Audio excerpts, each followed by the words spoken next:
Docteur Pascaline, c'est un plaisir pour l'équipe d'hématologie du CNHU et particulièrement pour moi d'animer ce matin une des questions qui me passionne, qu'est le myélome multiple. Alors, pour pouvoir l'aborder, nous suivrons le point ci-après. Après une introduction, je parlerai brièvement de la physiopathologie, suivra successivement les signes, le diagnostic positif, le diagnostic différentiel, quelques mots sur les traitements, et puis je partagerai avec vous une thèse qui a été présentée en quelques diapositives sur le pronostic des myélomes multiples à l'aide des thérapies innovantes au Bénin. Et enfin, ce sera la conclusion. Le myélome multiple, comme l'a dit Dr Pascaline tout à l'heure, c'est encore appelé maladie de Kaller, c'est une hémopathie maligne qui est caractérisée par le développement d'un clone de plasmocytes tumoraux envahissant la moelle osseuse et sécrétant d'immunoglobuline monoclonale. Il faut savoir que cette hémoglobuline peut être complète ou non. Au Bénin, l'étude récente que nous avons faite a montré clairement que le myélome multiple représente 2,7% des hémopathies malignes de façon générale. La prédominance, elle est masculine et l'âge médian est quand même jeune. Nous sommes sur 58 ans. Le diagnostic, l'intérêt de cette question réside dans le diagnostic qui est clinico-biologique. C'est dominé par des douleurs osseuses. Ensuite, il va falloir forcément mettre en évidence une plasmocytose, elle peut être médulaire. Il peut s'agir d'une infiltration au niveau d'un tissu ou encore avoir la présence d'une immunoglobuline monoclonale sérique et ou urinaire à titre significatif. C'est une maladie grave. Elle est grave parce qu'elle est parfois invalidante. Elle est pourvoyeuse de complications comme de fractures pathologiques, de compression médulaire, parfois de paraplégie. Elle peut engager le pronostic vital du fait que c'est une maladie qui expose à faire des infections à répétition et surtout la part des maladies thromboemboliques veineuses qu'on retrouve dans cette maladie. Elle donne aussi des compressions médulaires. Au point de vue thérapeutique, l'histoire de cette maladie a évolué. Avant, on avait des thérapies qui permettaient juste une certaine suivi de quelques années. Ensuite, on a des thérapies innovantes récemment qui permettent de prolonger substantiellement la survie. Mais au jour d'aujourd'hui, on ne peut pas encore parler de curable. Elle n'est pas encore curable. Elle reste une maladie incurable. Mais les dernières thérapies ont permis largement d'augmenter la survie carrément chez ces patients. Et évidemment, il y a la place de la greffe. En premier lieu, c'est l'autogreffe, mais aussi, on peut aussi parfois être contraint à faire de l'allogreffe. La physiopathologie pour le myélome multiple, et si on prend les cancers de façon générale, on sait au jour d'aujourd'hui que tout part forcément d'une cause. Mais quand nous sommes dans le cancer de façon générale, dans la majeure partie des cancers, il n'y a pas de cause connue. On sait qu'il y a des facteurs de risque. C'est qu'on a constaté qu'à un moment donné, un groupe d'individus exposés à un facteur de risque fait plus la maladie que l'autre qui n'est pas exposé. Et les facteurs que nous trouvons le plus souvent, c'est des facteurs d'exposition aux pesticides, des facteurs d'exposition aux radiations ionisantes et parfois des facteurs d'exposition aux benzènes et aux dérivés. Là, je parle de l'essence relatée, surtout au Bénin ou qui se vend parfois au bord de la voie. Alors, ces facteurs auront pour conséquence de créer des instabilités génomiques. Donc, on va se retrouver à avoir soit de gains de chromosomes, soit de mutations, soit de délétions. Et la conséquence, c'est que ça peut entraîner soit un défaut d'apoptose ou une prolifération excessive, mais là, en monoclonal, des plasmocytes avec sécrétion d'immunoglobulines. Les conséquences vont se faire pratiquement sur tous les tissus. Au niveau des cellules hématopoïétiques, ça va entraîner une inhibition de l'érythropoïèse et on aura comme conséquence l'anémie et ce qui va avec. Ça va agir sur le remodelage osseux, entraînant une fabrication plus importante des ostéoclastes avec une inhibition des ostéoblastes, ce qui va faire que le ratio est diminué et c'est plus en faveur des ostéoclastes, ce qui va entraîner des lésions osseuses à type de gyrose, de tassement, de fractures pathologiques. Les immunoglobulines jouent un rôle important dans la protection de l'organisme contre les infections. Ici, le myélome multiple produit une immunoglobuline qui est monoclonale, qui fait qu'on n'a plus cette polyclonalité, ce qui va exposer à faire des infections à répétition. Et les immunoglobulines peuvent aussi se déposer au niveau rénal, soit au niveau globulaire ou bien tubulaire, et donner de l'insuffisance rénale. Ainsi dit, la physiopathologie. Qu'en est-il des signes? Les signes, nous allons parler dans un premier temps des signes cliniques. Les signes cliniques, comme je l'ai dit dans la physiopathologie, on aura les signes d'anémie. Donc, on aura un patient qui aura une asthénie, un vertige, de bourdonnement d'oreilles, d'acouphènes et à la rigueur une pâleur cutanée. Cette anémie peut évoluer vers une anémie qui n'est plus tolérée par l'organisme avec une tachycardie, de battement des ailes du nez, de battement de battement des ailes du nez, de souffle anorganique, pour ne citer que ceux-là. On peut avoir des signes osseux. Les signes osseux sont dominés le plus souvent, les symptômes le plus souvent qu'on retrouve, c'est les douleurs osseuses. Qui sont des douleurs osseuses qui peuvent être au niveau lombaire, qui peuvent être au niveau d'un segment osseux, parfois des céphalées. Et ces douleurs, c'est des douleurs qui sont rebelles, qui sont persistantes et qui ne répondent à aucun des attachés classiques. Même quand on va au dérivé morphinique, ces douleurs osseuses sont toujours là. Cette maladie peut aussi être révélée par des fractures pathologiques. Nous l'avons dit dans la physiopathologie. Ça peut être une fracture pathologique et c'est la recherche du diagnostic de cette fracture pathologique qui va faire savoir que c'est un myélome multiple. On peut aussi avoir des tassements vertébraux avec le raccourcissement de la taille. On peut avoir des signes d'infection récurrentes. On l'a expliqué tout à l'heure dans la physiopathologie, qu'on va se retrouver avec une sécrétion d'immunoglobulines qui est monoclonale, ce qui fait que l'organisme est exposé à faire des infections à répétition. Et là, c'est souvent des infections pulmonaires avec les germes que nous connaissons, Staphylococcus, Streptococcus pneumoniae, Staphylococcus aureus, Haemophilus influenzae. Le patient peut nous faire des infections urinaires qui passent inaperçues. Donc, il faut insister, aller rechercher s'il n'y a pas une dysurie, s'il n'y a pas de résidus missionnels pour pouvoir savoir. Il peut nous faire un sepsis avec foyer, n'importe quel organe. Donc, il faut y faire attention. C'est la pathologie qui fait qu'ils ont un terrain qui les rend susceptibles à faire des infections à répétition. Nous pouvons aussi avoir d'atteinte rénale. Nous l'avons dit dans la physiopathologie, l'immunoglobuline peut se déposer au niveau glomérulaire ou bien au niveau tubulaire et donc va donner une atteinte rénale qui peut s'exprimer soit par une durée qui est conservée, donc il faut aller faire le bilan rénal pour constater, ou bien par une oligurie, voire une anurie. Nous pouvons aussi avoir des signes d'hyperviscosité parce que quand cette immunoglobuline, quand il y a le remodelage osseux avec la sécrétion importante d'ostéoclaste, il y aura de lyse osseuse dont le calcium osseux va être libéré, ce qui fait on peut se retrouver en hypercalcémie maligne avec des signes qui vont avec la torpeur, une déshydratation, une polyurie, des troubles digestifs, à type de nausées, vomissements. Ça peut aussi donner des signes neurologiques, à type de paraplégie, d'hémiplégie, surtout quand le patient fait une localisation au niveau avec de compression médulaire, on peut se retrouver dans ce cas-là.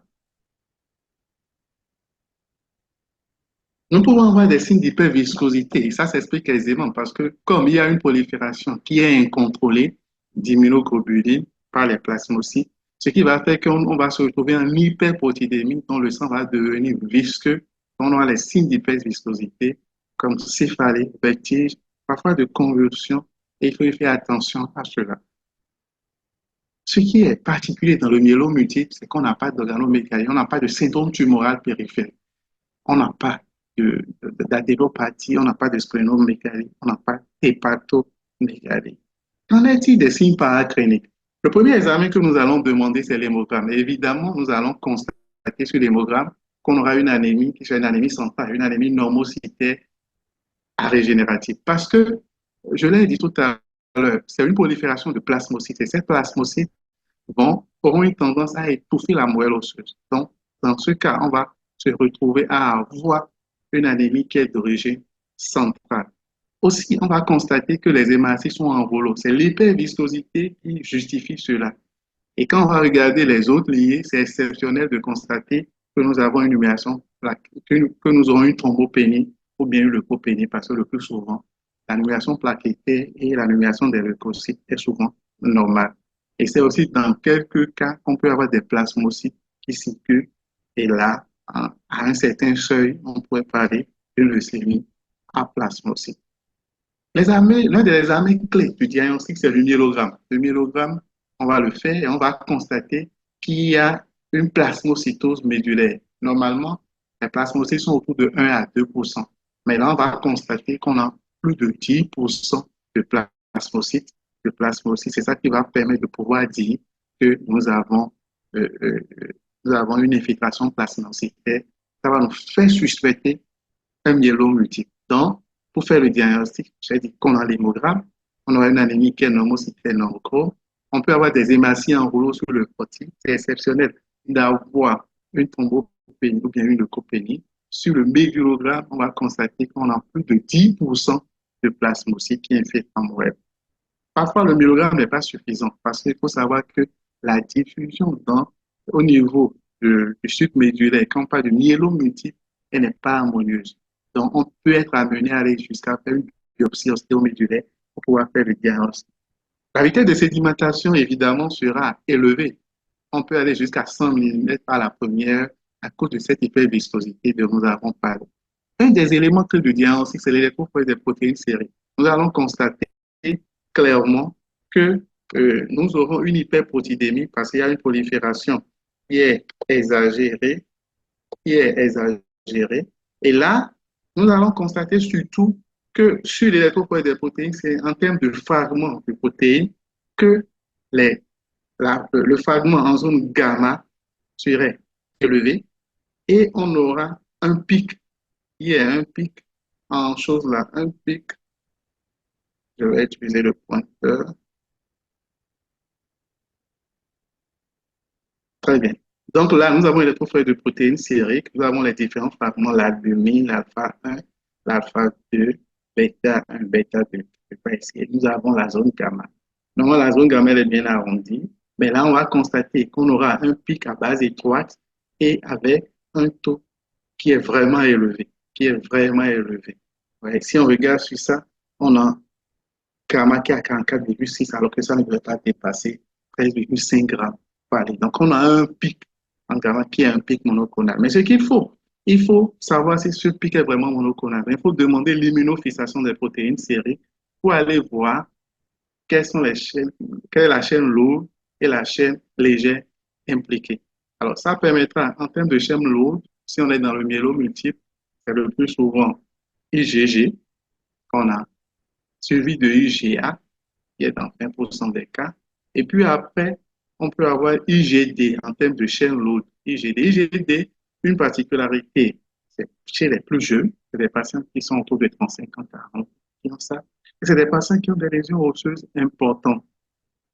Et après, au niveau des chaînes légères, on peut constater que quelques patients ont chaînes légères et c'est 1% de ces patients. Alors, en termes de chaîne pondérale, on peut aller quantifier les chaînes légères. Nous savons qu'en termes de chaînes légères, on en a deux, kappa et lambda, et on va voir celle qui est impliquée. Celle qui est impliquée elle aura un taux qui est très élevé. Parfois, le ratio de la chaîne impliquée qui est en 2/3 des cas kappa sur lambda est parfois au-delà de 100.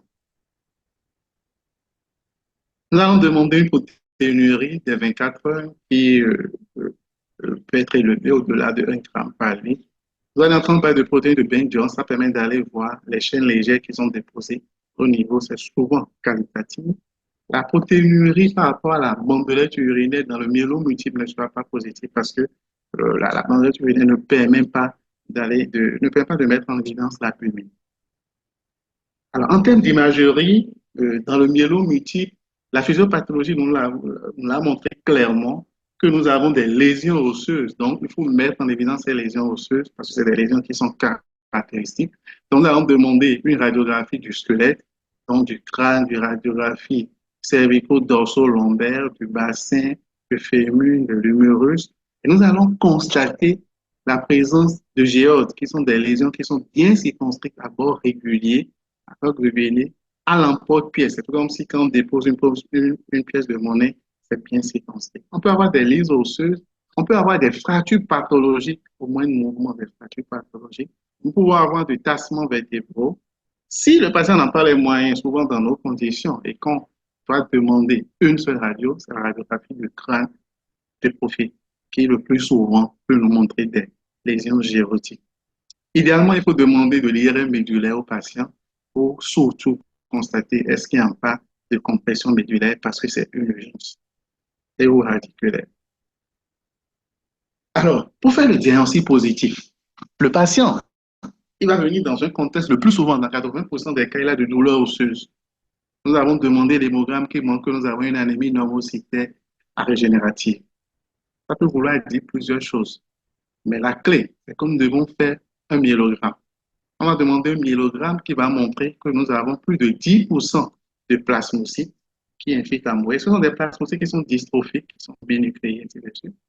Ou peut-être le patient vient, il a une fracture pathologique, et là, on fait une biopsie osseuse, on va constater qu'il y a une infiltration plasmocytaire. Et puis, nous demandons les fois, est-ce qu'il va nous montrer que nous avons un piqué en gamma ou en bêta. Quand nous avons cet élément, et que nous avons un élément du critère CRAB, le critère CRAB, le C est mis pour hypercalcémie, R est mis pour insuffisance rénale, A est mis pour anémie, et puis B est mis pour lésion osseuse. Quand on a un élément, on va dire d'emblée que notre patient a un myélomultiple symptomatique. Ce patient est éligible pour être traité. Alors, en termes de diagnostic différentiel, évidemment, quand le patient arrive et a de douleurs osseuses, ce n'est pas forcément le myélomultiple. Le myélomultiple ne représente que du 2,18% des hémopathies malignes, quand on prend que les hémopathies malignes. Mais il y a d'autres pathologies qui peuvent aussi donner de douleurs osseuses, notamment l'ostéoporose. Donc, quand nous avons une femme qui est déjà ménopausée ou un patient qui a été mis sous certains traitements au long cours, comme la corticothérapie ou de furosémie, on doit parfois y penser et aller faire l'ostéodensitométrie pour approcher ce diagnostic. En cas de leucémie aiguë aussi, nous avons des douleurs osseuses qui font partie du syndrome infiltratif.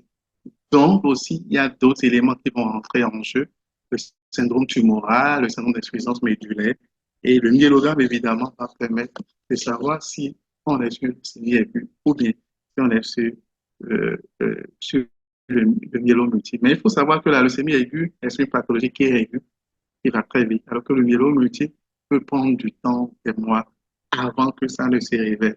Aussi, quand le patient présente de métastases osseuses, il aura des douleurs osseuses. Donc, il faut que nous pensions au cancer ostéophile, notamment le cancer de la prostate, le cancer du sein, le cancer de la thyroïde, pour ne citer que ceux-là, pour savoir quel est le point de départ de ce cancer. Mais le patient arrive, nous avons demandé les taux des protéines serrées, nous avons dit que nous avons un pic monoclonal, ce que nous appelons une gamma-pathie monoclonale. Elle ne renvoie pas forcément vers un myélomultiple. Elle peut être secondaire à certaines infections, comme la tuberculose, comme le VIH, comme l'hépatite B, ou à des maladies systémiques, des conjonctivites comme le lupus érythémateux systémique, et aussi parfois à d'autres hémopathies malignes, comme la leucémie lymphoïde chronique ou la maladie de Wanders, comme le lymphome lymphoplasmocytaire. Alors, comment on peut traiter le patient? Le patient qui présente un myélomultiple, euh, première chose à faire, d'abord pour que le patient soit orienté vers ceux qui ont une compétence pour traiter le myélomultiple, donc notamment les hématocliniciens, les hématologues de façon générale. Le but du traitement sera, un, d'obtenir et de maintenir la rémission.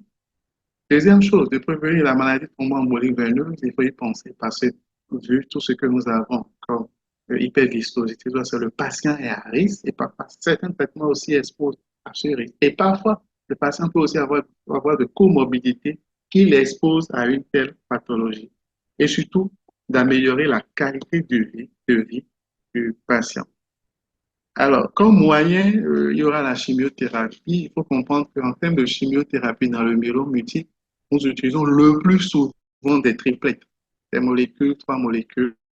Là, j'ai cité quelques-uns. VLP, c'est une méthode de VLD, c'est VK, c'est le bortezomib, une méthode de protéasome. Le R, c'est l'énalidomide, c'est un immunomodulateur. Et D, c'est la désaméthasone. Au jour d'aujourd'hui, c'est le meilleur triplet au monde en première ligne. En première ligne. Il y a d'autres triplets, VTD, le T c'est thalidomide, VCD, le C c'est cyclophosphamide, CTD, le C c'est cyclophosphamide, T c'est thalidomide, D c'est désaméthasone. Et il y en a plein d'autres. Le choix qu'on fait est fonction de plusieurs facteurs, je parlerai de ça après. Ensuite, au jour d'aujourd'hui, en première ligne, quand le patient est fit, on peut aller à l'autogreffe d'emblée. d'emblée qui peut être autogreffe avec des cellules conservées ou non. Et puis, on peut aussi faire de la radiothérapie. Et le plus souvent, elle joue un rôle antagique, la radiothérapie dans le myélome multiple. Alors, traitement symptomatique, le patient arrive et nous présente une anémie. Parfois, cette anémie peut être décompensée. Donc, on sera amené à le transfuser en CGR. Mais comme on doit le faire aussi, une chimiothérapie qui potentiellement est aussi peu aplasie, mais peut aussi donner des cytopénies dans l'anémie, on peut mettre aussi le patient sous érythropoïétine pour pouvoir le risque de le transfuser. La maladie est à 80%, s'exprime pas de douleur. Donc, il faut pouvoir utiliser d'antalgiques. Parfois, dans certains cas, on peut être amené, surtout quand il y a de compression, mais des douleurs qui sont rebelles à tout, on peut être amené à utiliser de la radiothérapie au niveau de l'endroit. Ça va permettre de réduire la douleur dans dans les hémopathies de façon générale, particulièrement dans le myélome multiple, on évite d'utiliser des anti-inflammatoires non stéroïdiens. Particulièrement dans le myélome multiple, la pathologie en elle-même peut donner une insuffisance rénale. Donc, le fait d'utiliser anti-inflammatoires non stéroïdiens risque d'accélérer ce processus. Le patient peut venir aussi, il nous présente une hypercalcémie. Parfois, c'est une hypercalcémie maligne avec une calcémie à 120 mg par litre. C'est une urgence. On peut être amené à utiliser le biphosphonate si le bilan rénal le permet, parfois de corticothérapie et parfois même on peut être amené à faire de la dialyse pour pouvoir réduire la calcémie. Toujours comme traitement symptomatique, il faut y penser le traitement et la prévention des infections. Infections parce que nous l'avons dit dans la physiopathologie, ça rend susceptible à faire des infections, donc il faut pouvoir prévenir ces infections. Parfois, en termes de compression médulaire, on peut être amené à faire de radiothérapie et parfois le patient arrive il a de lise vertébrale, on peut aller faire une laminectomie, envoyer en neurochirurgie. Parfois, c'est la pièce de la laminectomie qui fera le diagnostic, ça dépend. Mais en première intention, quand on l'a fait, il faut pouvoir maintenant agir sur les plasmocytes, faire une chimiothérapie. L'insuffisance rénale, en fonction de là où nous sommes, du dépôt, on peut faire une hydratation et on peut aller jusqu'à aller faire une dialyse et en termes dans le myélome multiple. Alors, pour le traitement curatif, pour parler plus vite, chez les patients, c'est stratifié à des facteurs prononcés, je n'en ai pas parlé, mais pour donner juste une idée, va rentrer en jeu l'âge quand le patient a moins de 65 ans ou plus de 65 ans, et quand il est fit, c'est quand il n'a pas de comorbidité, quand il n'a pas d'hypertension artérielle, d'infarctus du myocarde, quand il n'a pas d'insuffisance rénale, d'insuffisance hépatocellulaire. La première intention, c'est une chimiothérapie. On fait un choix de triplet dont j'ai parlé tout à l'heure et de l'autogreffe. Il a moins de 65 ans et qu'il a un qu'il a de comorbidité, ce serait juste la chimiothérapie que nous allons faire. S'il a au-delà de 65 ans et qu'il est fit, il n'a pas du tout de comorbidité, on peut s'autoriser à aller faire une chimiothérapie. Mais quand il a au-delà de 65 ans et qu'il a de comorbidité, on va lui proposer un traitement palliatif pour pouvoir réduire les plasmocytes ci-dessus. Alors là, je vais partager avec vous quelques dias sur un travail qui a été fait dans le service, un travail génial, qui est fait par une de nos thésards, Agnès Magnon, qui a travaillé sur le pronostic des myélomes multiples à l'aide des thérapies innovantes au Bénin. On dit récemment, nous avons eu la chance d'avoir à disposition des molécules comme protézomime, comme le lénalidomide, dont un certain nombre de patients ont bénéficié de ça. Patient Imeto, c'est une étude qui s'est déroulée dans le service d'hématologie du CNHU. C'était une étude de cohorte et ça s'est déroulé sur 10 ans. La population d'étude était les patients diagnostiqués myélome multiple et traités dans le service d'hématologie. Étaient inclus dans l'étude des patients diagnostiqués myélome multiple qui avaient des dossiers exploitables. Et ceux qui étaient exclus, c'est ceux qui ne sont pas traités et qui n'ont pas de dossier non retrouvé. Dans l'étude, le schéma d'étude, on a fait deux bras. Un bras des patients qui ont reçu la nouvelle thérapie, c'est le bras 1, les triplettes BRT, VTDCD et autres, pourvu qu'ils aient au moins le millimilomodulateur dans le traitement de nouvelle thérapie. Et le bras 2, c'est des patients qui avaient reçu, qui recevaient l'ancien protocole, mais par exemple, par ainsi de suite. Alors là, cette fois-ci, c'est lisible pour tout le monde. Sur les 707 patients qui ont été traités dans le service, 132 avaient un myélome muté. Donc, ça représentait 18,7% des patients. L'âge médian, c'est 58 ans. Donc, ça fait quand même jeune. Quand on voit les autres études, c'est au-delà de 60 ans, 65 ans, mais et que ce soit en Afrique surtout, on a constaté avec d'autres cohortes que l'âge est plus bas que ça. La prédominance, elle est masculine parce que nous avons un sexe ratio à 1,52. Et avant que nous recevons le patient, le délai moyen de diagnostic était au-delà d'un an. Le symptôme dominant dans notre cohorte était les douleurs osseuses qui étaient présentes chez pratiquement 79% des patients. L'anémie était retrouvée chez 86,2% des patients. Le pic monoclonal était pratiquement chez tous les patients, 54 sur 57. Et puis chez ces patients qui ont un pic monoclonal, 83,3% ont un pic en gamma, 7,7% ont un pic en bêta. Et quand nous avons fait l'immunofixation, nous avons constaté 84,4% des patients avaient de l'IgG, 12,5% avaient l'IgA et puis 3,1% avaient l'IgT. Parmi nos patients, 2 tiers des patients avaient la chaîne lourde kappa et 1 tiers des patients avaient la chaîne lourde lambda. Les lésions ostéolytiques étaient présentes chez 87,9% des patients. Sur ces 132 patients, ce n'est que 58 patients qui ont pu bénéficier du protocole de bout en bout correctement. Le bras 1, il y avait 46 patients qui ont reçu de la nouvelle thérapie. Et dans le bras 2, il y avait 12 patients qui ont reçu de... Il faut savoir que ce n'est pas une étude randomisée.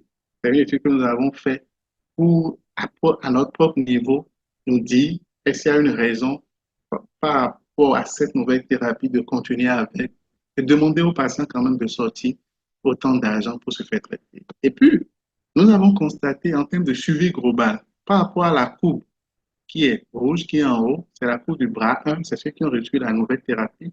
Et la courbe bleue, c'est ceux qui ont reçu les anciens protocoles.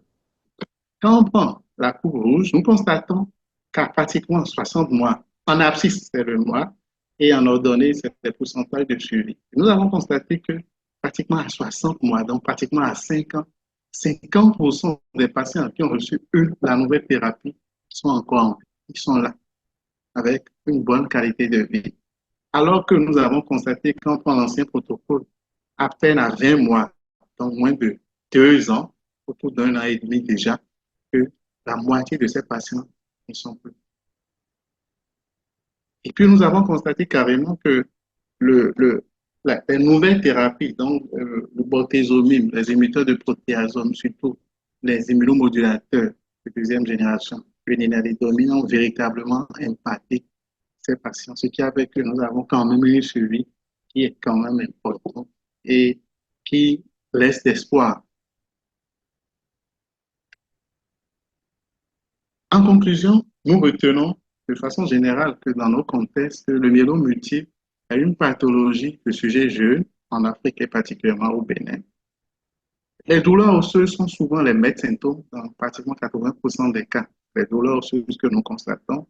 Pour pouvoir dire qu'il y a un myélome multiple, il faut mettre en évidence les plasmocytes, soit c'est au niveau du myélogramme dans la majeure partie des cas, soit on va faire une biopsie du tissu concerné et on va constater qu'il y a une infiltration tissulaire.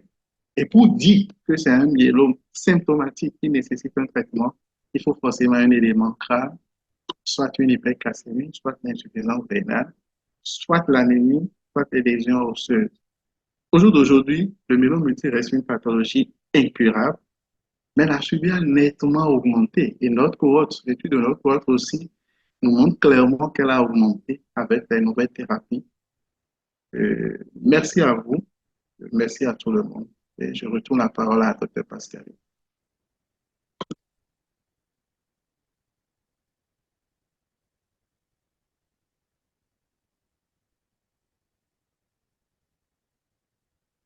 Dr Pascaline, Dr Pascaline,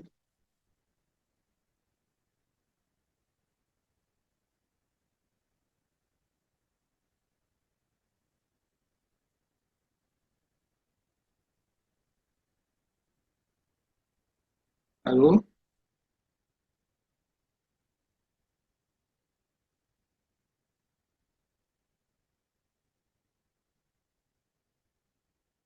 Alors, donc, le temps que le docteur Pascaline avec son problème technique, juste quelques rappels que le myélome multiple, c'est une pathologie du sujet jeune, en Afrique particulièrement, et au Bénin. Au Bénin. Aussi rappeler que le meilleur symptôme reste les douleurs osseuses. Donc, quand on a un patient qui traite des douleurs osseuses, qui a vu le rhumatologue, qui a vu beaucoup de médecins, il faut y penser. Est-ce qu'il n'est pas en train de faire un myélome multiple? Il faut demander un hémogramme qui va forcément vous montrer qu'il a une anémie qui est régénérative. Nous comprenons que ça peut agir aussi, ça peut faire que la personne fait des infections à répétition. Il faut aller voir dans ce cas est-ce que ce n'est pas un terrain d'infection à répétition. Il faut demander le bilan rénal, il faut demander la calcémie, il faut demander la calcémie pour voir s'il n'a pas une hypercalcémie.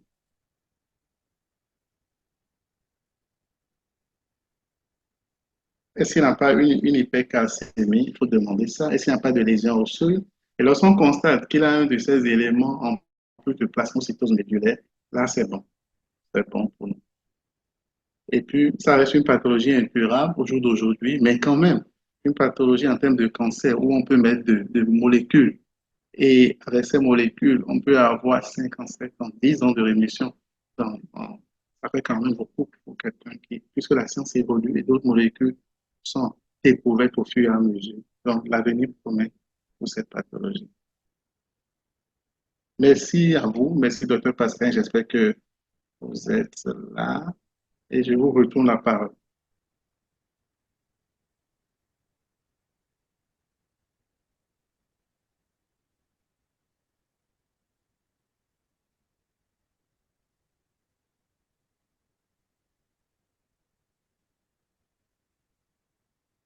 OK. Il y a un petit problème technique. Je pense que le docteur Pascal nous rejoint.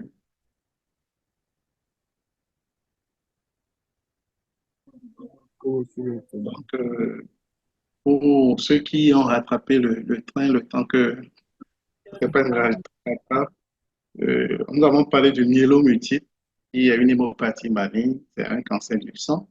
Et ce type de cancer du sang, c'est surtout les douleurs osseuses qui sont la première expression de cette maladie.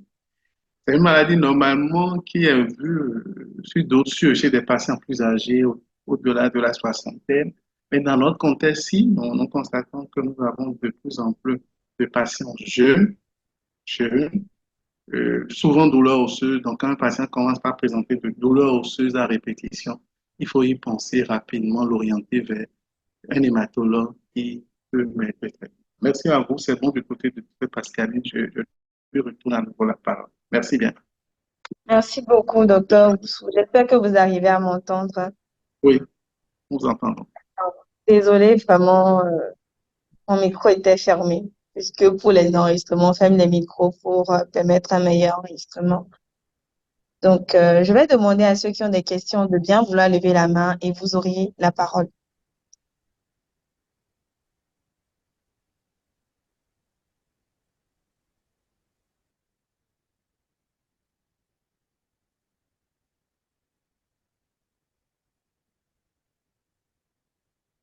Il y a des questions en attente dans la messagerie que je vais essayer de lire, mais je vais bien vouloir vous demander de, s'il vous plaît, lever la main afin de poser vos préoccupations. Je vais déjà lire ce qui est là.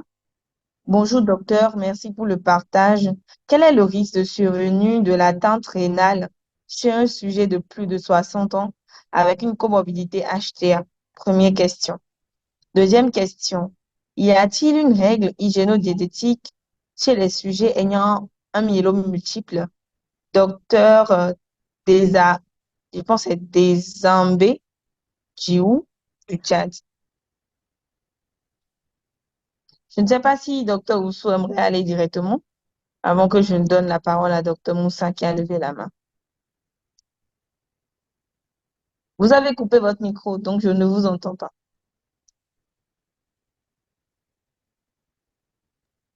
Oui, j'ai dit, il n'y a pas de souci. On peut soit prendre les questions, toutes les questions d'abord, ou bien je réponds d'abord aux deux questions. D'accord.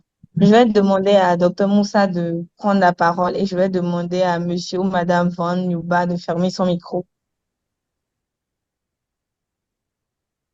Dr Moussa, c'est nous si vous avez la parole. S'il y a d'autres personnes qui aimeraient intervenir, peut-être même pour des apports, vous pouvez lever la main. Docteur Moussa, bonjour. Vous avez la Oui, parole. merci beaucoup. Merci aussi, cher professeur, pour sa présentation. C'est un thème aussi intéressant. Euh, Notre préoccupation porte sur la particularité de myélome multiple qui ne donne pas le syndrome tumoral, alors que c'est une hémopathie qui est maligne. Pourquoi ça ne donne pas un syndrome tumoral? Est-ce qu'il y a une explication particulière à cela?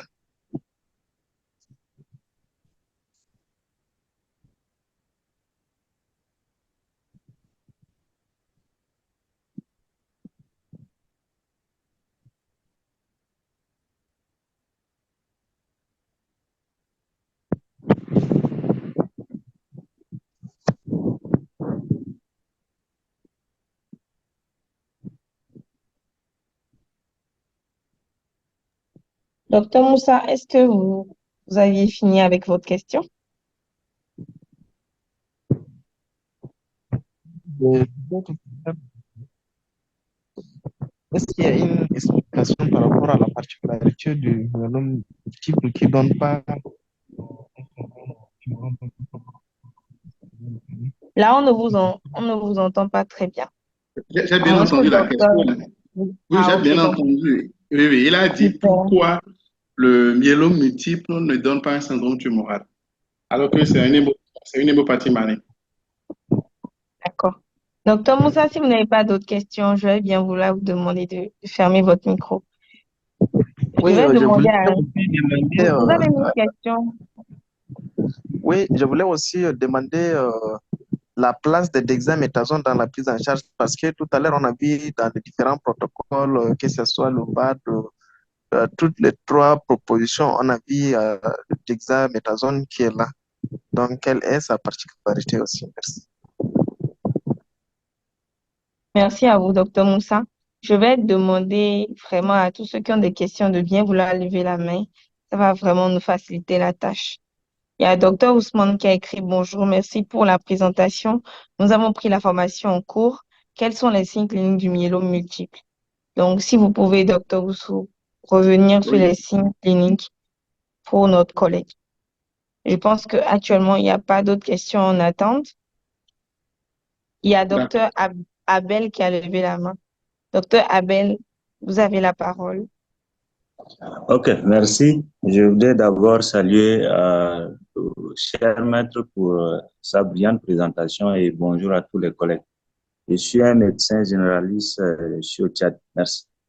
Euh, j'ai suivi avec beaucoup d'intérêt la présentation et par rapport aux critères CRAB, nous avons parlé de l'insuffisance rénale. Bon, globalement, pour séparer l'insuffisance rénale aiguë avec l'insuffisance rénale chronique, l'élément qui nous permet de les séparer, c'est l'hypocalcémie, quoi. Mais dans ces cas, c'est vrai, on sera en phase de l'insuffisance rénale, peut-être avec hypercalcémie, ça pourrait tromper la personne, pourrait dire peut-être c'est une insuffisance rénale aiguë, tout ça. Bon, comment évaluer la gravité de l'insuffisance rénale, surtout euh, en cas de myélome multiple? Et au-delà de cela, est-ce que vous avez reçu des cas avec des comorbidités telles que diabète, HTA, voilà, autre chose, quoi? Et en face de ça, comment il faut faire? Peut-être ça va rendre encore le protocole très lourd, mais bon, par curiosité, on pourrait avoir quelques idées. Merci. S'il y a d'autres questions, je reviendrai. Merci. Merci beaucoup à vous.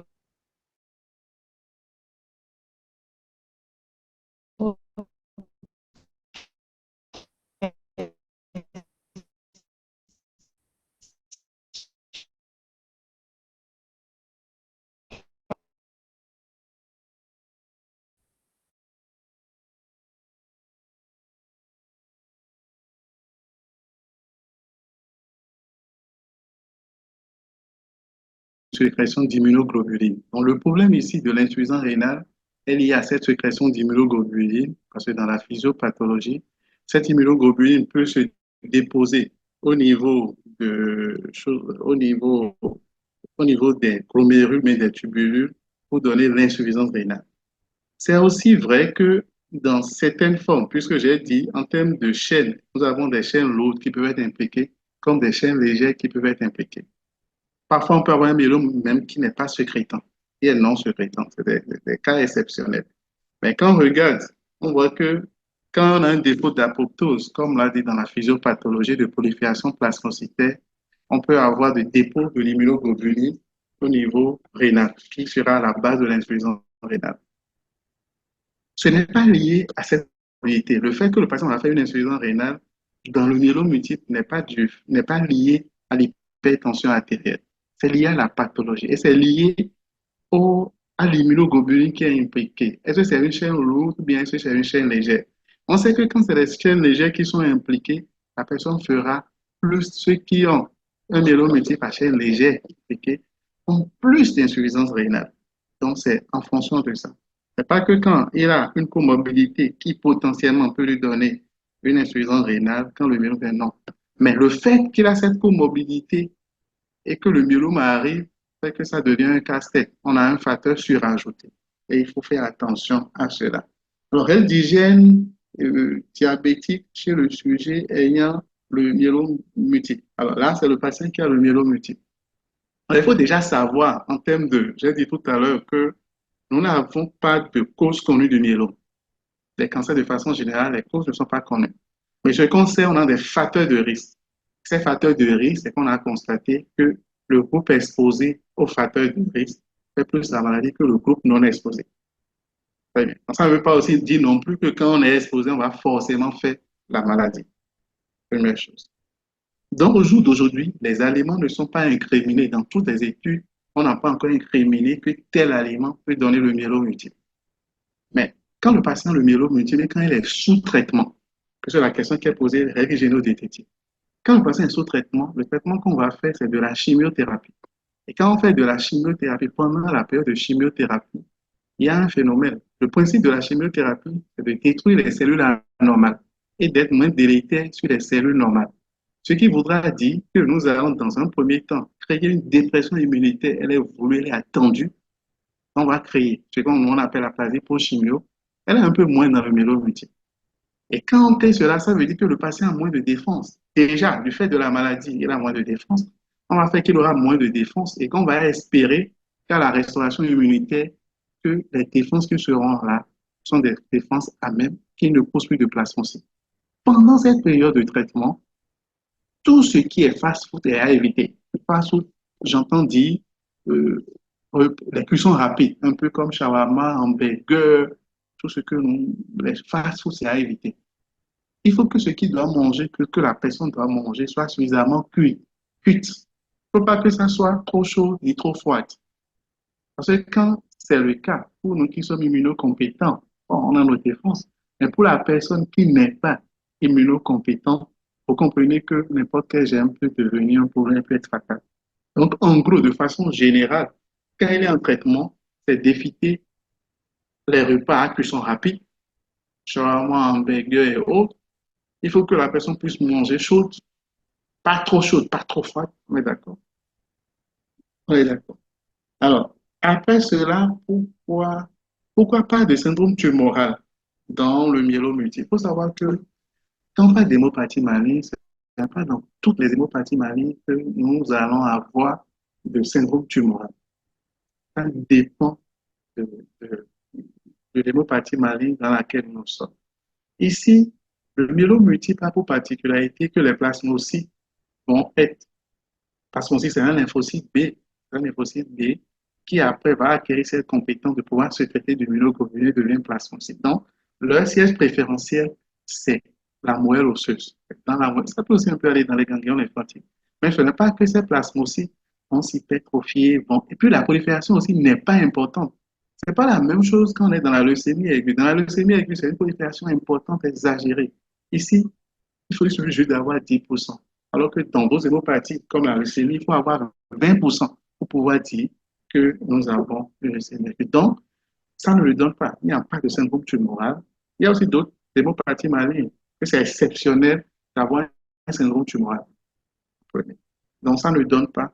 C'est parce que les plasmes sont plus au niveau de la moelle osseuse et de là, ça se crée l'immunoglobuline qui va donner la maladie. Alors, une autre question, c'est des abétazotes dans le protocole. Pourquoi? Alors, quand on prend le myélome multiple, il y a plusieurs cytokines qui sont impliquées dans la maladie.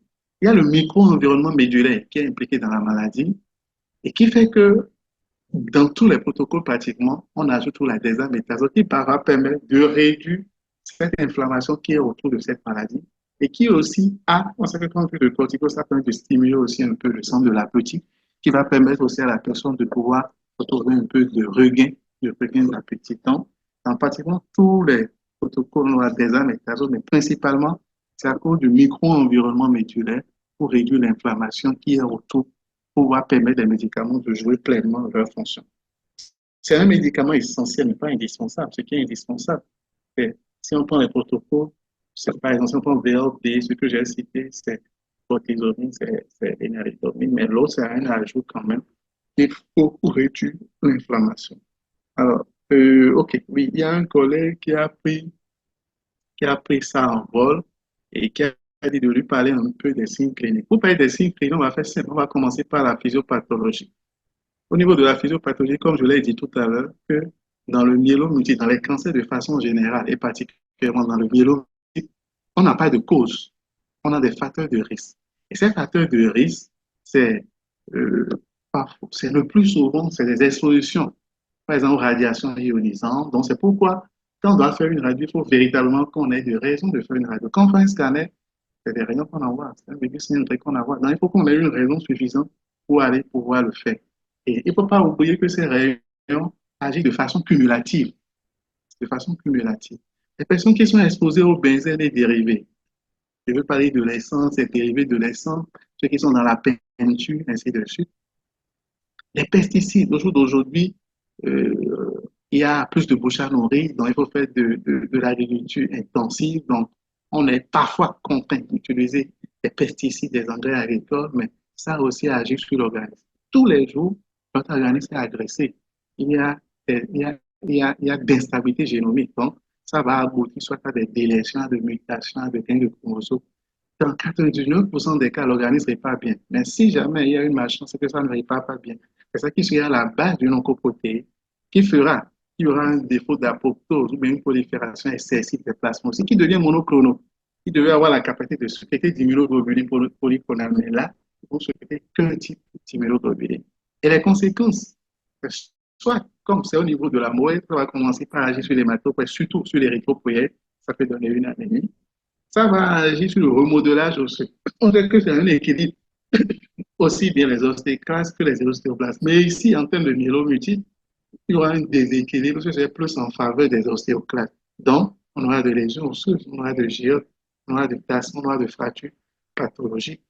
Et comme il y a une sécrétion d'immunoglobuline qui est monoclonale, ça veut dire qu'on n'est pas protégé, on est susceptible aux infections, donc on aura des infections à répétition. C'est le cas. Souvent, c'est les infections pulmonaires qui sont en tête, des infections urinaires. Le patient peut faire un sepsis de n'importe quel foyer. Cette immunoglobuline peut aussi se déposer au niveau rénal et peut aussi donner une insuffisance rénale. Donc, comme ça donne un peu un schéma de façon générale. Comme signe paraclinique en premier, on aura l'hémogramme qu'on va demander, qui va montrer que c'est une anémie centrale, puisque c'est une prolifération plasmocytaire médulaire qui a lieu. On peut aussi constater des hématies en rouleau, parce que comme il y a une sécrétion exagérée de plasmocytes, on peut se retrouver à faire chose là, à avoir des hématies qui vont se prendre. On dit hématie en rouleau, c'est le frottis qui permettra de le dire. C'est exceptionnel d'avoir une thrombopénie ou bien une leucopénie. Et parfois, on peut avoir des plasmocytes qui circulent. La clé diagnostique, c'est le myélogramme qui va montrer la présence de plasmocytes au niveau médulaire. Parfois, on peut partir d'un tissu, peut-être une fracture pathologique que les traumatologues voient ou bien les neurochirurgiens voient un tassement, une discopathie, qui vont opérer, faire une laminectomie. Ils envoient la pièce à l'anapathe qui va constater qu'il y a une infiltration plasmocytaire. Du fait qu'on a une hyperviscosité, on a souvent un réalité de sédimentation qui est importante, qui peut aller jusqu'à 100. Sur les échos des protéines sériques, on aura une hyperprotidémie avec un pic monoclonal qui est souvent dans le myélomultiple, dans la zone bêta ou gamma. L'immunofixation permettra de savoir quelle est la chaîne lourde impliquée ou la chaîne légère impliquée en fonction. Et puis, on peut aussi faire un dosage pondéral des chaînes libres serrées. La protéinurie, quand on la demande, attention, la bandelette urinaire ne sert, vous ne trouverez rien parce que ça ne permet pas de mettre en évidence la glutamine. Soit on a demandé une protéinurie des 24 qui le plus souvent est au-delà de 1 gramme ou protéinurie de 20 grammes qui, de façon qualitative, nous montrera que nous avons des chaînes légères immunisées. Les signes de radiologie sont importants parce qu'on l'a dit dans la physiopathologie que nous avons le remodelage osseux avec les ostéoclastes qui prennent le dessus. Donc, quand on va demander une radiographie de squelette, on va constater des lésions géologiques. C'est caractéristique. Dans les autres atteintes osseuses, on a des ostéocondensations. Alors que dans le myélome multiple, on a des ostéolytes, des géodes, qui sont des lésions osseuses qui sont bien séquencées à bord régulier. C'est des éléments caractéristiques de la maladie. D'accord. Et parfois, le patient peut venir avec paraplégie, avec hémiplégie, et là, c'est dû à une compression médulaire. Donc, par rapport aussi, je pense que j'en ai parlé de loin. Comment évaluer la gravité du myélome multiple? Alors, l'évaluation de la gravité, je vais parler ici, parce que spécifiquement hémato. Nous avons des scores, on va faire ce qu'on appelle la stratification pronostique. Donc, on a des stratifications. Et en fonction de le taux d'hémoglobine, si c'est moins de 8 grammes et moins de 10 grammes, le pic qu'on a, est-ce que c'est un pic en IgG, est-ce que c'est au-delà de 30? Il y a ces critères qui rentrent en jeu, les lésions osseuses, est-ce qu'il y a de présence de lésions osseuses. Et le bilan rénal, c'est que nous avons un bilan rénal qui est perturbé, c'est-à-dire inférieur à 20 mg par millilitre, c'est bon. Mais quand c'est au-delà de 20 mg, c'est déjà un élément de gravité. Tout ça va permettre de stratifier suivant un score qu'on appelle stratification salmoïde-urée ou bien ISS. Il y a d'autres stratifications que nous faisons. Comme c'est grand public, je n'ai pas voulu entrer dans ces détails-ci. Donc, les patients avec comorbidité, et comment ça se gère, il y a des médicaments qui se rajoutent. C'est déjà l'évaluation de la comorbidité. Si par exemple un patient arrive avec une hypertension artérielle ou bien le diabète, pour ne prendre que ces deux-là, ce qui est plus fréquent, et que nous savons que dans notre protocole, on va utiliser de la désaméthasone, et c'est de fortes doses de désaméthasone qu'on utilise. On prend contact avec le cardiologue, bien le collègue endocrinologue, on lui adresse une lettre pour l'informer qu'on a un patient qui a telle maladie, mais chez qui on est contraint de mettre ceci, et qui fait que si c'est l'endocrino, il peut ramener sous insuline pendant la paix. En tout cas, on gère, ça se passe souvent très, très bien. Parfois, il y a certaines comorbidités qui peuvent contre-indiquer certaines molécules. Donc, en fonction de ça, on va faire d'autres choix. Donc, c'est un peu comme ça se gère. Je pense que j'ai fait toutes les questions. Donc, je retourne la parole à Dr Pascali pour d'éventuelles Merci. questions. Quelqu'un écrit bonjour, merci. Est-ce qu'il vous arrive de transférer les patients en réanimation? Si oui, à quel moment? Et y a-t-il des spécificités? Je ne sais pas si docteur Oussois a entendu la question. Oui, oui. Est-ce que nous faisons Ok, des parfait. transferts en réanimation? Oui. Oui, et est-ce qu'il y a des spécificités? Il y a docteur Edouard Mounier qui a levé la main. Je vais lui donner rapidement la parole. Puis après, ce sera le tour de docteur Harold. Oui, bonjour docteur, bonjour à tous. Merci pour cette belle présentation. J'ai une préoccupation concernant la protéinurie de Bell-Jones. C'est en fait sa réalisation pratique. J'avoue que c'est une notion que j'avais eue, mais j'oublie un peu. Je voudrais que vous reveniez là-dessus. Il semble que c'est quelque chose qu'on peut faire en pratique au lit du malade. On recueille les urines, je ne sais plus si on chauffe ça un peu et puis on observe un précipité, je ne sais plus. Mais je voudrais quand même que vous reveniez là-dessus. Et alors, euh, cette protéinurie de Bence-Jones est faite systématiquement avec la protéinurie ou bien on peut le faire isolément dans le cas du diagnostic de myélome multiple. Et toujours dans le même ordre d'idée, et est-ce que vraiment c'est vraiment spécifique du myélome multiple ou bien euh, bon, ce n'est qu'un élément de plus pour pouvoir finir le diagnostic avec les autres éléments cliniques. Je vous remercie.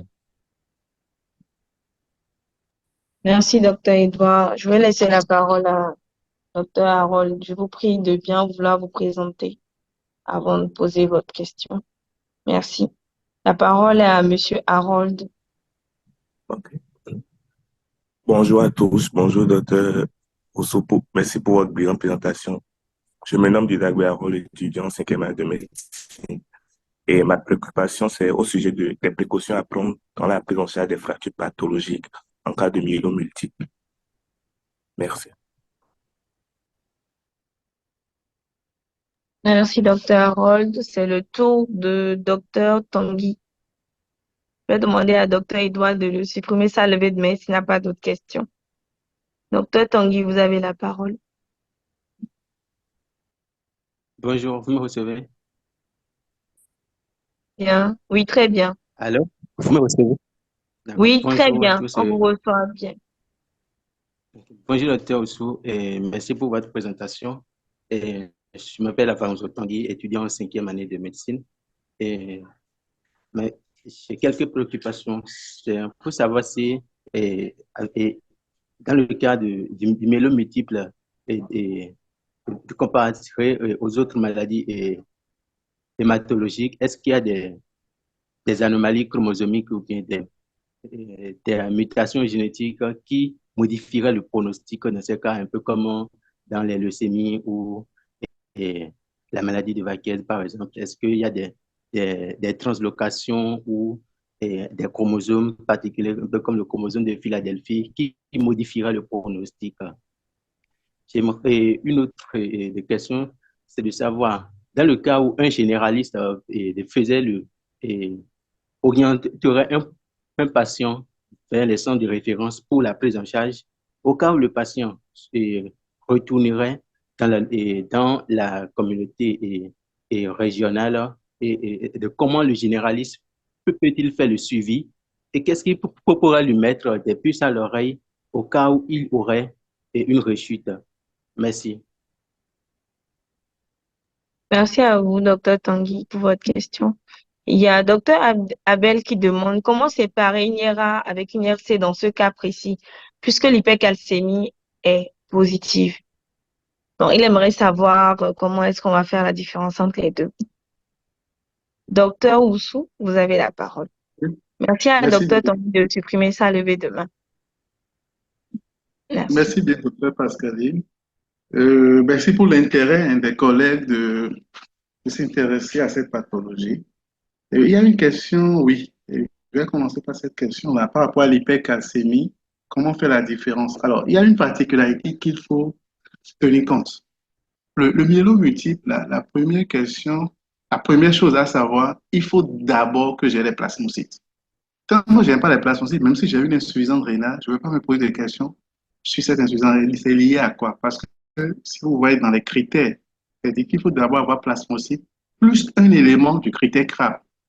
Donc, même si j'ai une insuffisance rénale et que je n'ai pas de plasmocytes, ça ne rend pas en ligne du compte du myélome multiple. Donc, je voudrais faire cette nuance-là clairement. L'insuffisance rénale va rentrer en ligne de compte dans cette pathologie quand, évidemment, on a un myélome multiple. Cette insuffisance rénale peut être aiguë ou chronique, ça dépend. Dans la physiopathologie, c'est des immunoglobulines qui sont déposées au niveau tubulaire ou même au niveau glomérulaire. Si c'est au niveau tubulaire, on peut se retrouver avec une nécrose tubulaire. Et dans la nécrose tubulaire, on sait comment ça évolue. C'est oligoanurie, polyurie et puis la phase de diurèse normale. On est dans l'aigu. Tout comme si rien n'est fait, si la pathologie dure, on peut se retrouver en problème organique, ouais, avec une insuffisance rénale, tout ça.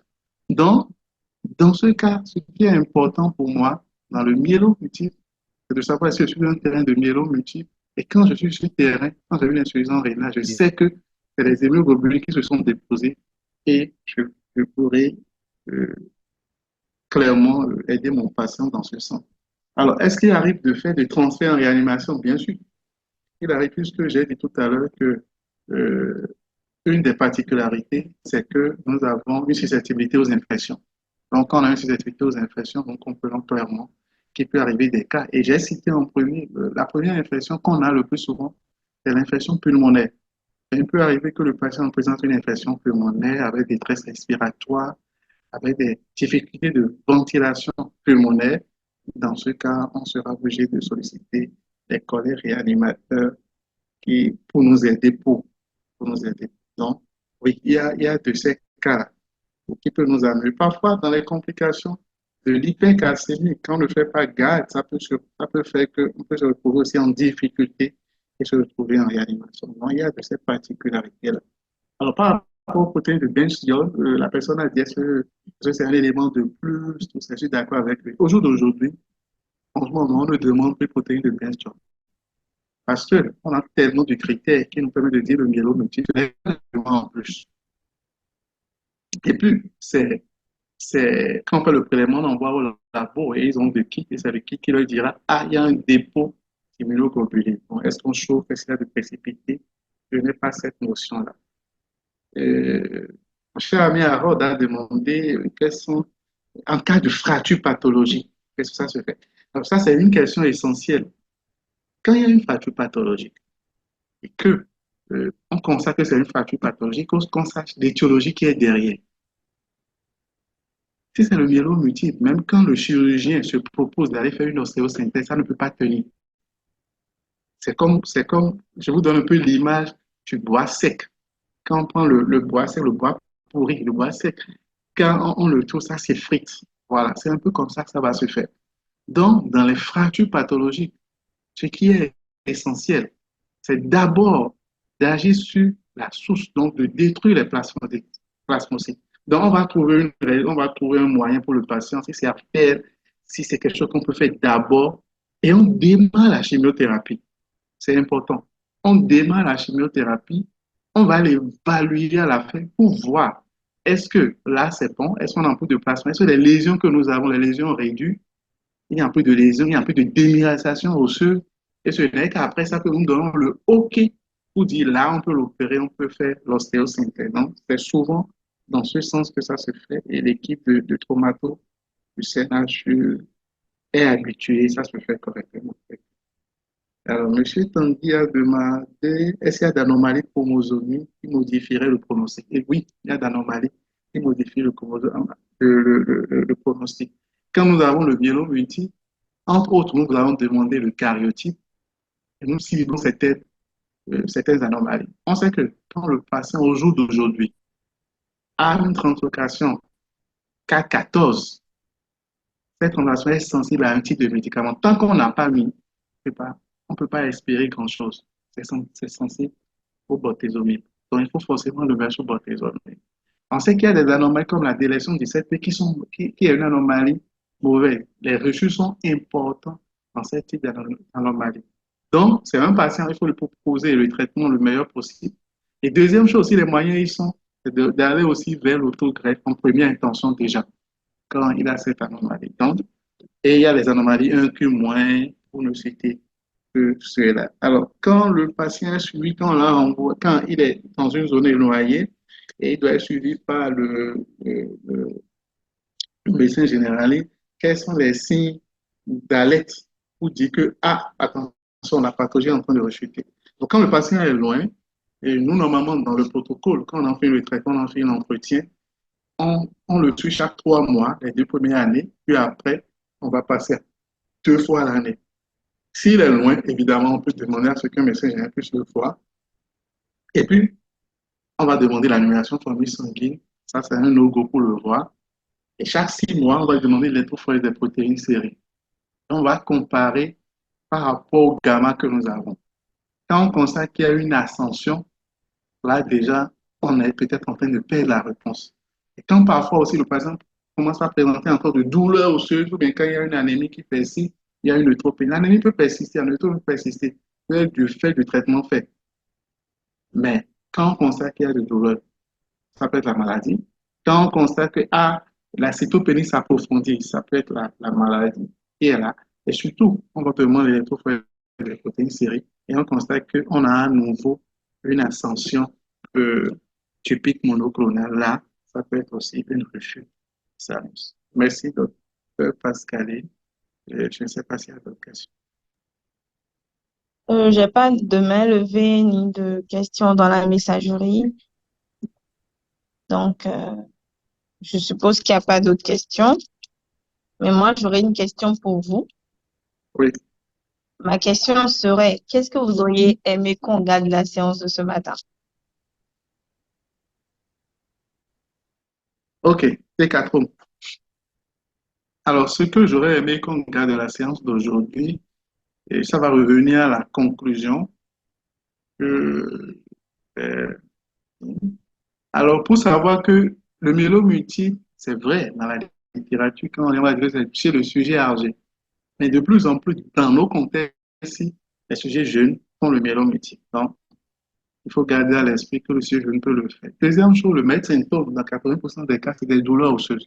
Donc, un patient qui a de douleurs osseuses, qui est persistant, qui a vu euh, tous les corps de métier qui pourront gérer cette douleur osseuse, rhumato, neuro, et que la douleur persiste, on ne s'en sort pas, il faut penser que c'est peut-être le myélome multiple.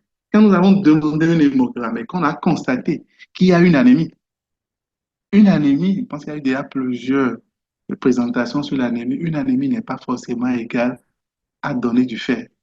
Quand il y a une anémie, et surtout quand l'anémie est normocytaire régénérative, ça voudrait dire certainement qu'il y a un problème central. C'est une indication d'orienter pour aller explorer, comprendre qu'est-ce qui est derrière cette anémie. Quand le patient nous fait des infections à répétition, c'est peut-être un myélome multiple qui est derrière. Quand le patient, nous avons demandé un bilan, nous avons prouvé qu'il a un pic monoclonal, qu'il a hyperprotéidémie, il a un pic monoclonal, c'est toujours important d'adresser pour pouvoir savoir qu'est-ce qui est derrière. On a eu de plus en plus de cas que des collègues ont vu, ils ont demandé juste l'électrophorèse des protéines séries dans le cadre du bilan inflammatoire. Ils ont constaté qu'il y a un pic monoclonal et l'exploration de ce pic monoclonal a abouti à un myélome multiple. Quand nous avons une insuffisance rénale, il faut forcément qu'on cherche l'étiologie qui est derrière. Entre autres, nous demandons l'électrophorèse des protéines séries. Si nous constatons que nous avons un pic, ça peut être un myélome. Même si on n'a pas de pic, ça n'exclut pas non plus un myélome, parce qu'il y a des myélomes qui sont non sécrétants. Donc, il faut pouvoir orienter et savoir. Et quand nous avons demandé une radio à un patient, ou bien quand le patient il vient nous voir, c'est un mini-traumatisme, c'est rien du tout, il nous fait une fracture pathologique, il faut se dire attention, est-ce que ce n'est pas un myélome multiple qui est peut-être là? Donc, demander les profiles des protéines, c'est pour aller voir, demander un hémogramme et après l'orienter ou sembler l'orienter pour que les hématos puissent voir. Donc, fracture pathologique, il faut y penser, parce que ce n'est pas un myélome multiple. Pour ne citer que cela. Au jour d'aujourd'hui, c'est vrai, c'est une pathologie incurable, mais au jour d'aujourd'hui, déjà dans nos conditions, avec les moyens que nous avons des patients qui, après 5 ans, sont encore là. Et là, on ne fait pas encore de l'autogreffe. Donc, si on arrive à faire de l'autogreffe, c'est des patients dans d'autres cohortes qui font 8 ans, 10 ans. 8 ans, 10 ans dans une vie en plus, c'est beaucoup. C'est beaucoup. Ça peut permettre, ce temps peut permettre déjà de trouver encore d'autres molécules qui feront peut-être mieux que ce que nous avons jusque-là.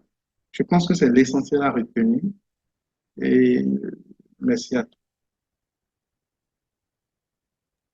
Merci beaucoup à vous, docteur, pour cette belle présentation, pour tout ce que vous avez eu à partager avec nous. Je vais profiter rapidement pour annoncer le prochain webinaire qui sera le samedi 29, c'est-à-dire le prochain samedi et le dernier samedi du mois de juin. Et ce webinaire abordera la thématique de l'accueil du patient. C'est vrai que pour la plupart du temps, en médecine, on ne nous apprend pas forcément comment accueillir un patient, mais on exige tout autant de nous que nous puissions bien accueillir nos patients. Donc, l'objectif de cette formation, c'est vraiment de nous donner les bases sur c'est quoi bien accueillir un patient, pourquoi bien accueillir un patient, et voilà. Cette thématique sera abordée par une enseignante que je vais vous demander de venir découvrir le samedi prochain. En attendant, je vous exhorte à télécharger notre application qui est actuellement très actualisée et qui vous permet de vraiment communiquer de façon plus fluide avec les collègues, donc une meilleure interaction. Et je vous demanderai également de pouvoir vous rendre sur le site Rema Learning dont la messagerie a été déjà envoyée par mon collègue Rosario dans la messagerie. Et donc, du coup, qui vous permettra de suivre la rediffusion du cours d'aujourd'hui, également des cours que nous avons déjà fait jusque-là, et de pouvoir également obtenir les attestations après avoir répondu à un petit questionnaire qui vous sera administré. Souvent, les gens me demandent après, on n'a pas eu notre attestation. C'est pas quelque chose qui se donne. Il faut que vous puissiez aller sur le site et que vous puissiez répondre au questionnaire et pouvoir l'avoir en retour. Donc, voilà un peu tout ce que j'avais à vous dire. Merci vraiment une fois encore, Docteur Oussou, pour votre présence et pour tout ce que vous avez eu à partager avec nous. Et on dit également un grand merci à l'équipe d'hématologie qui ne cesse de nous accompagner dans ce projet de formation médicale continue de REMA. Merci à tous ceux qui ont pu suivre la communication de ce matin. Portez-vous bien. Je vous souhaite un très bon week-end et à très bientôt. Merci.